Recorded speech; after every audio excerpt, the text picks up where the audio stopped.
utruk baban, bir eshik qoldir degan maqol ekan, yaxshi maqol ekan, olib qo'ydim sizga.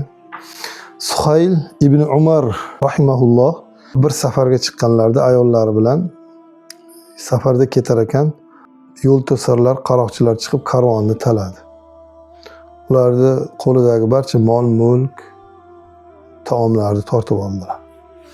Keyin o'g'rilar hammasi yig'ilib o'tirishdida tortib olgan narsalarni o'rtaga qo'yib ovqatlana boshladi.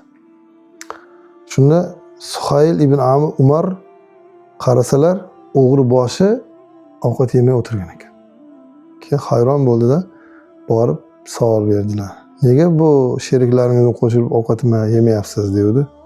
Men ro'zaman dedi. Suhayl hayron bo'lib dahshatga tushdi. Hayr, ham o'g'irlik qilasiz, ham ro'zadormisiz dedi.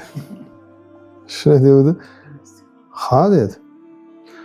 Men Robbim bilan o'zimning oramda bitta eshik qoldiryapman. Shoyatki shu eshik bir kun ochilsa kirib ketsam dedi. Tavbaga joy qoldiryapman. Shuning uchun ro'za tutaman dedi. Hayron bo'ldi, o'tdi vaqtlar. Bir necha yildan keyin yo 1 yil o'tdi oradan, 2 yil o'tdi dedilar. Suhayl hajga bordilar. Hajda Ka'batullohni tavof qila turib, o'sha o'g'ri boshini ko'rib qoldilar. Zohid, obid holda ko'rdilar. Ko'rib tanidilar.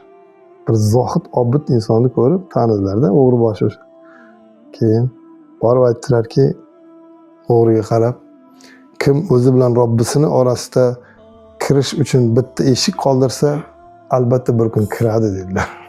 O'zini gapini o'ziga eslatdilar. Bir kun kirar ekan deb eslatdilar-da.